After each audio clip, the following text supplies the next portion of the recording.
Hvad er et perfekt menneske? Et perfekt menneske er et menneske med et godt hjerte og virkelig flink og sød, der er gode vi alle sammen behandler menneskerne lige. Et menneske, det er et flinkt menneske med godt venskab, der filosoferer over livet og kommer frem til noget. Et perfekt menneske er et menneske, der gerne vil hjælpe andre og der har et stort hjerte og altid tænker på andre folk end sig selv. Der er ingen perfekte mennesker, ingen er fejlfri. Hvad er en perfekt krop? Piger har perfekte kroppe, og drenge har perfekte krop. Drengens perfekte krop, det er sådan nogle som mig, de har sådan nogle perfekte kropper. Og hvilke der piger har en anden form for perfekt krop. Og der er sgu former ved deres perfekte krop. Man har en perfekt krop, når man selv synes det, og man skal ikke tænke på, hvad andre siger. I dag så skal vi ud og besøge en plastikkirurgisk klinik. Åbyhøj. Følg med!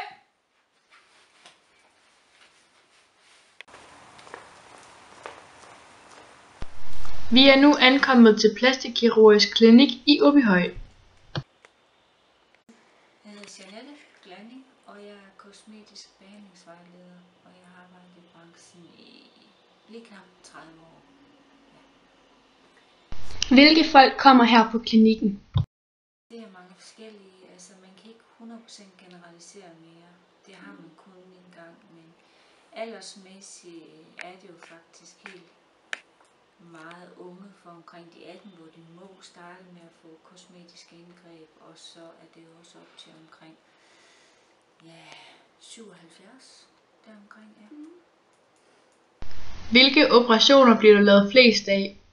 Ja, altså de gamle, det er nok mere alderen i ansigtet, som de går op i, og de unge, det er helt klart bryster, fedtsugning og bryster.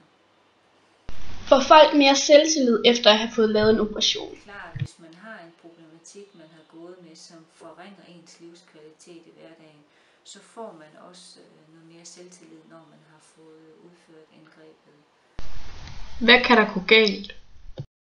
Det mest almindelige, der kan gå galt, det er infektion. Altså hvis der kommer en infektion det sted, hvor man er blevet opereret, der går betændelse i det. Det er enormt sjældent, at der går noget galt.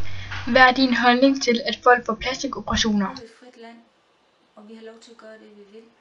Det vigtigste er, det er, at man lytter til sit hjerte, og ikke til sin hjerne. Fordi folk har så travlt med at dømme andre mennesker, når de får lavet nogle plastikoperationer. Det handler det ikke om, hvordan man er født, det handler det om, hvordan man gerne vil være. Og når vi har midlerne til det, hvorfor skal vi så ikke benytte os af det, hvis det kan gå en glad? Så er det fuldstændig lige meget, hvad slagteren og bageren og veninder og svigermødre de siger. Det handler om dig. Vi får et skud i bøssen. Der er jo ikke noget ved at ligge på plejehjem og være ked af, at man skulle have gjort sådan og sådan. Så er det ligesom for sent. Det er nu vi lever. Så længe man ikke bliver dum i hovedet eller dør af det, så er der bare med at hoppe på vognen, hvis man har mulighed for det. Hvorfor gå og gemme noget, man er ked af og skal ud og købe store trøjer, fordi man er tyk på maven, når man kan få det fjernet, eller gå og være ked af, at man ikke har noget til at prøve i BH'en og ikke vil på stranden. Kom ud af busken, vi lever en gang, både mænd og kvinder. Gør det, når man kan få lov til at få det gjort aldersmæssigt og økonomisk. Fedtsugningsmaskinen. Fugleskøjting, det er dem, der har en bildækstelle, eller en øvre bildækstelle, eller en nedre bildækstelle, man ikke kan slippe af med. Nu skal vi over i Fitness World i Tilst, hvor vi skal snakke med en fitnessinstruktør omkring det samme emne. Så lad os bare komme afsted. Ja, så er vi så ankommet til Fitness World her i Tilst, og ind og snakke med Kristin, som er personlig træner. Lad os gå ind bare og snakke med hende.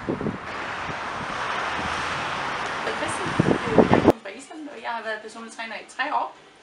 Det, som jeg gør her i centret, er, at medlemmer kommer til mig, hvis de har brug for hjælp med deres træning, hvis de mangler lidt motivation til træning og kostråd og alle mulige ting. Til at hjælpe dem til, altså hvis de har noget sådan et specifikt mål, som jeg kan hjælpe dem med nu. Ja. Kommer folk for at tabe sig, eller for at få en veltrænet krop? Begge dele. Altså jeg har en klientgruppe, alt fra 16 år gammel piger op til 60 år gammel piger. Og de her alle sammen forskellige mål. Mange har bare sådan lige summer body, som de gerne vil have, og mange vil gerne bygge op muskler, så det er altså meget bredt. Så er også mange, som vil tabe sig, du ved. Det er bare meget forskelligt. Ser du tit folk, der er for tynde og træner for meget? Ikke så meget, men det sker tit, at man sådan siger nogen, som man sådan ikke sikker på, at de tænker godt nok om sin krop. Men selvfølgelig, det er jo ikke til at vide. Det kan jo godt være, at det er mange, som er bare bygget sådan, at det er meget, meget tynd, og andre, som er bygget sådan, at det er meget, meget bred, bare som naturen, du ved. Så man kan ikke sige, at det er, altså, den træner for meget. Men altså, det er mange, som man sådan ser ud, som man tænker det. Så er det et spørgsmål, om det er rigtigt. Hvis du ser det, gør du så noget ved det? Hvis de kommer og snakker med os, her i Finsvold, så er vi, altså, selvfølgelig prøver at hjælpe folk så vildt, som vi kan. Men vi tæller os ikke at gå til folk og spørge, altså nu træner du for meget, altså vi går ikke til folk og siger det, men vi går jo til folk og, du ved, hvordan går det med den træning? Det er heller det, som vi spørger folk om. Hvordan går det med den træning? Hvor ofte træner du? Og så, hvis du har brug for hjælp, så er jeg her jo til hjælp, at du ved, så lidt mere sådan, gå omkring det, du ved, i stedet for at sådan spørge direkte. Hvad er din holdning til, at folk udelukkende træner på grund af deres udseende? Jeg synes, det er fint nok, hvis de holder sin krop sund. Altså, jeg har ikke noget imod det, fordi at det er jo mange, som gør det. Udelukkende på grund af, at det vil gerne se godt ud. Men det er bare så mange ting, mange gode ting, som følger med det, fordi folk, de træner jo, og så får de sundere krop, og de plejer jo at træne kondition, hvis de vil gerne tabe sig, og så, du ved, det er. Så jeg har ikke noget imod det. Det synes jeg bare er fint, hvis de bevæger sig. Går folk fra fitnesscenter med bedre selvtillid? Ja, det tror jeg helt sikkert på. Fordi at man, altså, alle de der, endorfin og det hele, som kommer fra, ud fra hjernen, når man træner, man føler så godt, efter man har trænet, så det tror jeg på.